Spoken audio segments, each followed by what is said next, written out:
जो अखबारों में आज सुर्खियों में छपा है कि विधानसभा के अध्यक्ष सरकार और पार्टी के प्रवक्ता बन गए हैं। ये विधानसभा के अध्यक्ष पर आक्षेप है अध्यक्ष महोदय, ये विधानसभा की अवमानना है और इन पर विशेषाधिकार का मामला बनता है अध्यक्ष महोदय, और इस पर कार्रवाई होनी चाहिए। मुझे लगता है कि इस लोकतांत्रिक व्यवस्था में कोई भी पद भगवान का पद नहीं है जिसके ऊपर प्रश्न चिन्ह नहीं उठाया जा सकता है। कोई भी पद ऐसा जो भगवान का पद है जिस पर प्रश्न चिन्ह नहीं उठाया जा सकता। अगर यदि उठाया जा सकता तो यह तानाशाही देश है, ये लोकतांत्रिक व्यवस्था नहीं है। अगर यह आसन सर्वोच्च स्थान है और उसको उंगली दिखाकर कोई सदस्य, चाहे वो नेता प्रतिपक्ष ही क्यों ना हो, अगर इस बात को कहता है कि आपको जो करना है कर ले, ये मान्यवर आसन की अवमानना नहीं है, ये विधानसभा की अवमानना है। लेकिन यदि किसी को तकलीफ होगा या किसी दल को तकलीफ होगा तो उस बात को इंगित करने का काम करेगा। आपको लगा होगा कि अंगुली दिखा रहे हैं, लेकिन इनकी मनसा अंगुली दिखाने का नहीं था। और विशेषाधिकार की बात वो कर रहे हैं अध्यक्ष महोदय जिसके नेता लोकसभा के अंदर कनखी मारने का काम करता है। विधानसभा अध्यक्ष पर आक्षेप विधानसभा की अवमानना है। और कल प्रतिपक्ष के नेता अमर मौर्य जी ने सदन से बाहर जाकर के भी कहा, जो अखबारों में आज सुर्खियों में छपा है कि विधानसभा के अध्यक्ष सरकार और पार्टी के प्रवक्ता बन गए हैं। ये विधानसभा के अध्यक्ष पर आक्षेप है अध्यक्ष महोदय, ये विधानसभा की अवमानना है और इन पर विशेषाधिकार का मामला बनता है अध्यक्ष महोदय, और इस पर कार्रवाई होनी चाहिए। ऐसे लोग जो सत्ता पक्ष के लोग जो हमारे प्रतिपक्ष का माइक बंद कर देता है, जबरदस्ती सदस्यता छीन लेता है, ऐसे लोग आज विधानसभा के अध्यक्ष पर आक्षेप लगाता है। ऐसे लोगों को बोलने का कोई हक नहीं है अध्यक्ष महोदय। और मैं आपसे सदन से मांग करता हूं, सदन के माध्यम से आपसे, कि ऐसे लोगों पर कार्रवाई हो, वरना इसकी पुनरावृत्ति होगी। पहले भी आपने देखा होगा कि इसके पूर्व भी इन्होंने जाके सदन के बाहर जाति सूचक बात करके कहा था कि इसलिए मुझे विधानसभा के अध्यक्ष सताते हैं कि मैं अनुसूचित जाति का हूं। तरह तरह के आरोप इनके लगते रहे।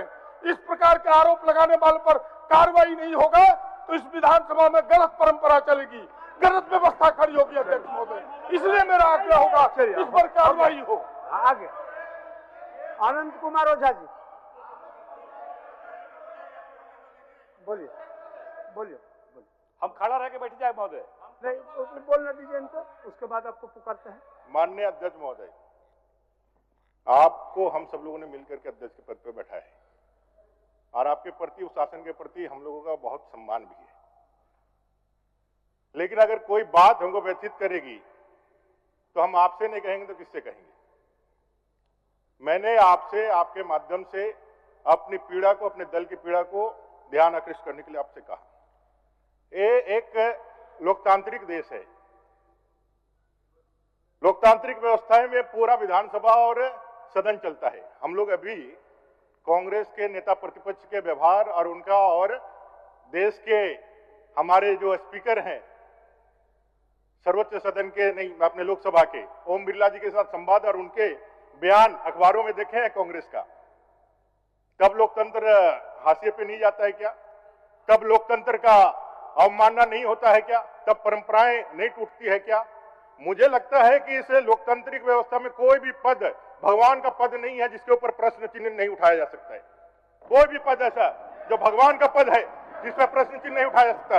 अगर यदि उठाया जा सकता तो यह तानाशाही देश है, ये लोकतांत्रिक व्यवस्था नहीं है। और बाबा साहब आम्बेडकर के संविधान में अगर यदि मैं मर्यादा के साथ अपनी बातों को रख रहा हूं तो इस मर्यादा के साथ बातों को रखने का अधिकार अपने पास है। और मैं महोदय, मुझे कंक्लूड करने दिया जाए।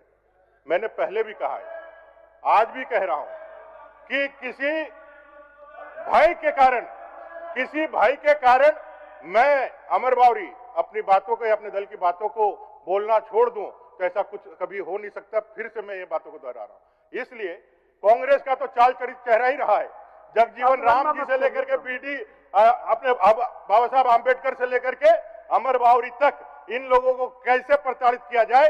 आज चौकीदार में, आज अपने रेंजर के बहाली में दलितों का आरक्षण को शून्य कर दिया। शून्य कर दिया। इन लोगों से, कांग्रेस से और क्या उम्मीद कर सकते हैं? एक कांग्रेस को माफी मांगना चाहिए, माफी मांगना चाहिए। मान्यवर, जो विषय आदरणीय प्रदीप यादव जी ने उठाया, सदन के बाहर वक्तव्यों को हम लोगों ने नहीं देखा, लेकिन मान्यवर नेता प्रतिपक्ष को जब आपने इस बात के लिए इंगित किया कि उंगली दिखाकर बात नहीं करें, तो इस सदन के सौध ने, इस सदन के रिपोर्टर टेबल ने यह जरूर देखा कि नेता प्रतिपक्ष ने आसन को यह कहा कि आपको जो करना है आप कर लें।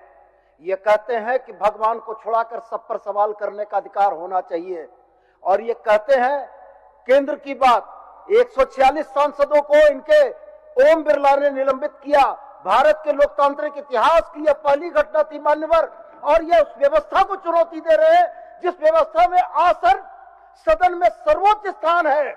अगर यह आसन सर्वोच्च स्थान है और उसको उंगली दिखाकर कोई सदस्य, चाहे वो नेता प्रतिपक्ष ही क्यों ना हो, अगर इस बात को कहता है कि आपको जो करना है कर ले, ये मान्यवर आसन की अवमानना नहीं है, ये विधानसभा की अवमानना है। और मैं कहता हूं कि उनको अपने वक्तव्यों के लिए और अपने बॉडी लैंग्वेज जिससे वो चुनौती देते प्रतीत होते हैं, उसके लिए सदन से और झारखंड की जनता से माफी मांगनी चाहिए मान्यवर।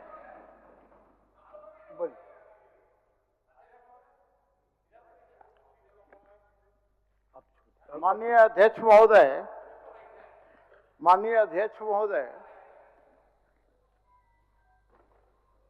कल भी मैं सदन में था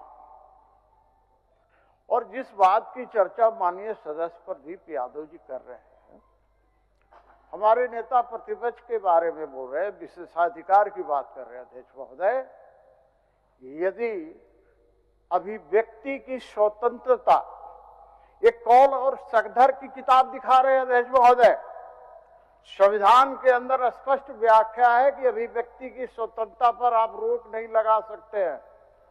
अध्यक्ष महोदय, स्पीकर का आसन सर्वोच्च होता है सदन के अंदर, लेकिन यदि किसी को तकलीफ होगा या किसी दल को तकलीफ होगा तो उस बात को इंगित करने का काम करेगा। आपको लगा होगा कि अंगुली दिखा रहे हैं, लेकिन इनकी मनसा अंगुली दिखाने का नहीं था। और विशेषाधिकार की बात वो कर रहे हैं अध्यक्ष महोदय, जिसके नेता लोकसभा के अंदर कनखी मारने का काम करता है, कनखी मारने का काम करता है, गले जबरदस्ती गले लगने का काम करता है, उस दल का नेता है प्रदीप यादव। और इस तरह की बात करता है, बात उस जगह पर नहीं है। विशेषाधिकार को कोई मामला नहीं है। एक दलित के ऊपर यदि इस प्रकार का आप लोग कार्रवाई कीजिएगा, इस तरह के आक्षेप लगाइएगा, तो इन्होंने कहा है कि बाबा साहब अम्बेडकर से लेकर जगजीवन राम तक को किस प्रकार कांग्रेस ने प्रताड़ित करने का काम किया है, ये आज भी दलितों को प्रताड़ित करने का काम कांग्रेस के लोग कर रहे हैं, जेएमएम के लोग कर रहे हैं, राजद के लोग कर रहे हैं, जिसे जनता बर्दाश्त नहीं करेगी।